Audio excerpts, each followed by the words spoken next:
Bonjour, je m'appelle Nathalie, j'ai 49 ans et je suis proche aidante. J'ai un parcours très artistique, je suis comédienne et chanteuse, membre du trio vocal franco-ontarien Les Chiclets.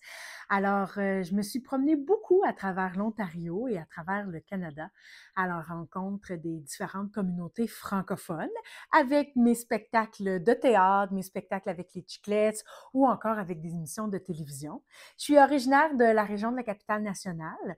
Je suis née à Ottawa, mais j'ai grandi à Gatineau. Donc, je dis toujours que j'ai la double citoyenneté québécoise et franco-ontarienne. Et j'habite à Toronto depuis 25 ans. Donc, en plus de travailler dans le domaine des arts, j'ai au fil des ans travaillé beaucoup avec les différents organismes communautaires en Ontario, ce qui vraiment m'a permis de mieux comprendre la communauté franco-ontarienne, les enjeux dont cette communauté fait face, pas seulement un enjeu de langue, mais évidemment des enjeux évidemment financiers, des enjeux d'accès à des services de qualité. Et donc, ben voilà, c'est avec plaisir que je participe à ce vidéo. Mon travail de proche aidance, en fait, c'est en deux volets. J'ai fait de la proche aidance il y a plusieurs années avec mon mari, mon ex-mari maintenant, à l'époque, qui avait été diagnostiqué avec un cancer, qui a eu des traitements et qui s'en est bien sorti. Mais à travers les traitements de chimio est arrivé des problèmes, des graves problèmes de santé mentale. Et donc, soudainement, lui, il a dû arrêter de travailler et moi, on était deux travailleurs autonomes, donc il a fallu que vraiment que je sois vite sur mes patins pour trouver du financement pour pouvoir subvenir à nos besoins parce que mon salaire n'était pas suffisant. Donc, je me suis transformée en administratrice, mais en fait, je me suis pas vraiment transformée parce que ça, c'est une autre de mes facettes. Je suis une administratrice hors pair. Et donc, mais j'ai donc dû vraiment, c'était presque un travail à temps plein, en plus de faire mon travail de tous les jours et en plus d'élever notre fils qui à l'époque avait 4 ans. Donc, et en plus, il y a eu une pandémie et en plus, les écoles, en tout cas, c'était un peu n'importe quoi. Et donc, mais aussi, il y a eu des soins de santé, il y a eu évidemment ben, toute cette crise-là de santé mentale. Donc, pendant 3 ans, je suis vraiment devenue proche aidante de mon conjoint. Maintenant que ça va mieux et que cette situation-là s'est rétablie, euh, mon travail de proche aidance maintenant, c'est avec la grand-maman de mon fils, la grand-maman d'Émile. La grand-maman d'Émile vient malheureusement de perdre son conjoint. Elle a 78 ans.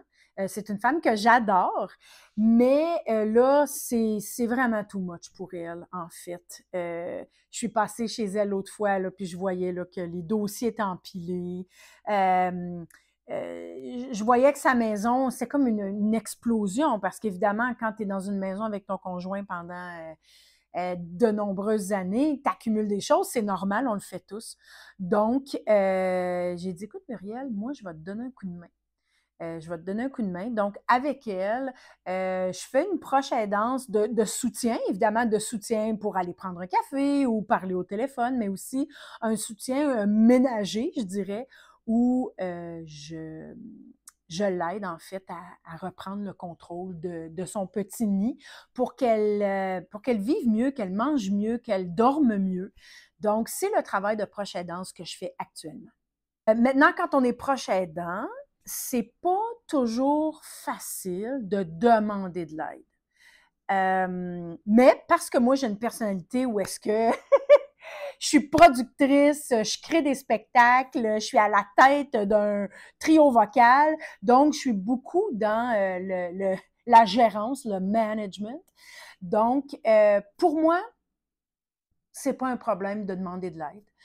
C'est pas tout le monde qui peut faire de la proche aidance, c'est pas tout le monde qui a le temps, c'est pas tout le monde qui a envie de ça, mais il y a toujours quelqu'un qui veut m'aider. Donc, je vous donne un exemple. Récemment, on avait besoin de faire chez la grand-maman d'Émile, on avait vraiment besoin de faire un grand ménage. Puis là, je me disais, mais moi, j'ai seulement 4 heures. C'est impossible, je peux pas tout faire ça. Avec la permission de Muriel, la grand-maman d'Émile, j'ai dit, est-ce que je pourrais inviter une amie? j'ai une amie qui est en arrêt de travail pour peu importe les raisons, mais elle a quand même l'énergie. Fait que j'ai dit, écoute, ma belle amie, est-ce que tu viendrais m'aider?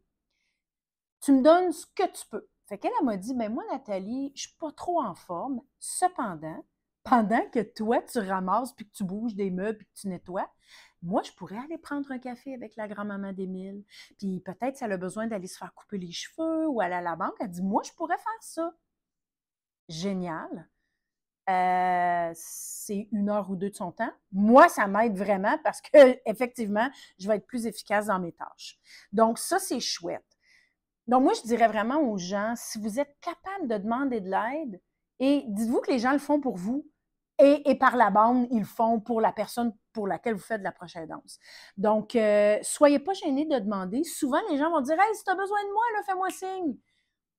Mais sont peut-être que ils vont pas vous, comment je dirais ça, ils vont pas aller au-devant des coups. Mais si vous ont dit qu'ils allaient vous aider, prenez-les au mot, puis là, dites, hey, tu te souviens l'autre fois, tu m'avais dit que tu m'aiderais. Ben là, c'est le temps, j'aurais besoin d'1 heure ou 2. Là, j'essaie d'embarquer mon fils de 11 ans dans la prochaine danse. Parce qu'il comprend pas tout à fait c'est quoi la prochaine danse. Tu sais, la prochaine danse, c'est pas du bénévolat vraiment. Ben, c'est comme du bénévolat, mais pas vraiment. Donc, j'essaie de lui faire comprendre que c'est important de faire de la prochaine danse. Que, premièrement, ça nous amène beaucoup en tant qu'être humain, ça ouvre notre cœur, ça nous, nos antennes d'empathie sont plus aiguisées. Puis, mais je trouve ça vraiment pas évident de faire ça à un enfant de 11 ans qui fait comme, hey, je vais pas aller chez grand-maman. Puis je suis comme, ben, en fait, on s'en va pas chez grand-maman. On s'en va aider ta grand-mère. Elle en a besoin. OK? Puis elle, ça lui fait tellement plaisir. Donc, je ne sais pas encore c'est quoi les pistes que je vais explorer avec Émile parce que, ouais, j'ai un petit peu de résistance en ce moment parce que quand tu as 11 ans, c'est pas cool d'aller passer du temps avec tes grands-parents. En tout cas, je ne vais pas généraliser, mais pour mon fils, c'est comme ça. Et donc, j'essaie de trouver des trucs pour qu'il puisse commencer à faire de la prochaine danse. Et je me suis dit, ben, peut-être que si je vais faire des heures de prochaine danse avec Muriel, un samedi par exemple, je l'amène avec moi. Et l'avantage, c'est que son papa et Émile, ils habitent dans le même édifice que sa grand-maman. Fait que je me suis dit, ben, je pourrais lui demander 1 heure de son temps, puis après ça, il peut aller jouer avec son père, ils peuvent faire ce qu'ils veulent. Fait que je me dis, 1 heure, c'est pas grand-chose, mais pour un enfant, c'est beaucoup. L'autre chose que je me suis dite, c'est est-ce que je pourrais peut-être laisser Émile choisir l'activité qu'il veut faire avec sa grand-maman ou pour aider sa grand-maman? Parce qu'en fait, c'est pas avec sa grand-maman, mais c'est plutôt pour la soutenir, pour l'aider. Exemple, c'est moi, je fais des sacs à poubelle puis des sacs de recyclage. C'est Émile qui va prendre ça puis qui va aller mener ça dans les gros, les gros containers au rez-de-chaussée. Ben, ça compte parce que ça veut dire que moi, je le fais pas. Si lui le fait, c'est tant mieux. Est-ce que, par exemple, Émile, il n'a pas un petit budget? Puis là, il pourrait dire à sa grand-maman, ben moi, grand-maman, qu'est-ce que t'en penses si on allait prendre un petit café au Tim Hortons ou quelque chose? C'est pas très cher. Donc, il peut faire ça. Elle passe du temps avec lui. Ça me libère plus de temps pour travailler, mais en même temps, elle, ça fait qu'elle passe du temps avec son petit-fils, puis ça la fait un peu sortir. Donc, j'ai pas encore trouvé toutes les pistes à explorer avec Émile, mais je pense que si on peut inculquer à nos enfants, à nos petits-enfants, l'art de la prochaine danse, ça va leur servir toute leur vie, toute leur vie. Certain que moi, ma personne, la grand-maman d'Émile, elle est très, tu sais, elle est en forme. Elle est en forme. Bon, c'est sûr, elle a 78 ans, donc il commence à avoir des petites douleurs, mais quand même, elle est en forme, elle n'a pas de problème cognitif. En fait, elle est très autonome. Donc, si je lui demande de faire quelque chose, de m'envoyer un texto ou de m'appeler, c'est pas un problème. Fait que pour moi, la charge mentale que pourrait apporter la proche aidance avec une personne qui est moins autonome, moi, j'y fais pas face en ce moment. Donc, mes tâches se résument plutôt à beaucoup d'écoute. Beaucoup d'écoute, faire des téléphones, envoyer des petits textos, m'assurer que quand je fais une activité, j'envoie des photos de mon fils. C'est sa grand-maman, elle aime ça. Je la tiens au courant. Quand je pars de Toronto pour m'en aller vers l'Est, donc vers Ottawa ou vers Montréal, j'essaie toujours dans mon horaire de prendre du temps pour arrêter, parce que Oshawa, c'est en chemin, et pour prendre 30 minutes, 1 heure, pour prendre un café, une visite. Fait que moi, je suis beaucoup dans ça. Évidemment, on est beaucoup dans... j'ai des tâches, comme je le disais, des tâches ménagères. C'est-à-dire que là, on est dans la séparation des biens par rapport à qu'est-ce que je garde de ce que j'avais avec mon conjoint qui est maintenant décédé, qu'est-ce qu'on peut se débarrasser. Mais ça, quand ça fait 50 ans que tu habites dans le même logement, il y en a des choses qui s'accumulent, puis c'est tout à fait normal. Moi, ça fait 4 ans que je reste dans ma maison, puis j'ai déjà trop de choses. Donc, comment on fait pour naviguer tout ça sans blesser la personne qui doit se séparer de certains objets? Donc, moi, je suis beaucoup là-dedans. Ben, je dirais que oui. En fait, on verra comment ça va cheminer. Comme je l'expliquais un petit peu plus tôt, pour le moment, c'est une grand-maman autonome qui est quand même qui connaît un peu la technologie. Donc, on peut faire des textos, on peut faire des appels vidéo. Donc, ça va quand même assez bien. Mais là, je ne sais pas. Est-ce qu'à un moment donné, ça va changer? Est-ce qu'il va y avoir une blessure? Est-ce qu'on ne sait pas? Pour le moment, je dirais que oui, pour 2 raisons. Ben, un, c'est la grand-maman de mon fils. Donc, je me dis que ben, c'est tout à fait normal que je m'occupe d'elle. Je suis un peu comme sa fille. Donc, je joue un peu ce rôle-là de fille adoptive, de proche aidante et de maman de mon fils. Donc, je me dis, puis je vois pas ça comme, j'ai pas le choix, il faut que je m'occupe d'elle parce qu'il n'y a pas personne qui s'occuper d'elle. Non, non, pas du tout, pas du tout. Puis je lui dis, quand j'ai pas le temps, j'ai pas le temps. Mais je me vois mal la laisser tomber, en fait. Je me vois mal la laisser tomber. Elle m'a justement demandé récemment si je pouvais être son exécutrice testamentaire. Je sais ce que ça veut dire être une exécutrice testamentaire.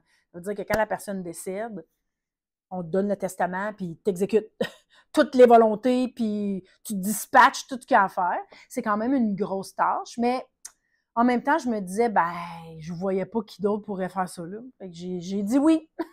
Donc, donc, ensemble, quand elle va changer son testament, tout ça, je vais être là auprès d'elle. Encore une fois, ça va être des tâches d'accompagnement.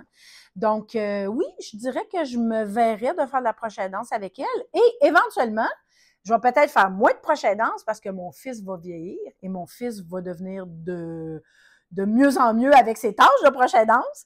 Puis, c'est peut-être lui, en fait, qui va prendre le relais. Si vous avez regardé les 2 autres vidéos sur la prochaine danse, vous avez sans doute rencontré ma mère et ma sœur. Donc, ma mère Odette, qui a 72 ans, et ma sœur Christiane, qui a 46 ans, donc c'est moi l'aînée. Et ce sont 2 femmes qui font à tous les jours de la prochaine danse. Elles ont des histoires complètement différentes. Donc, si vous n'avez pas vu les vidéos, je vous invite à aller les voir, à aller les regarder. Je pense que la prochaine danse, ça fait un peu partie de nos personnalités.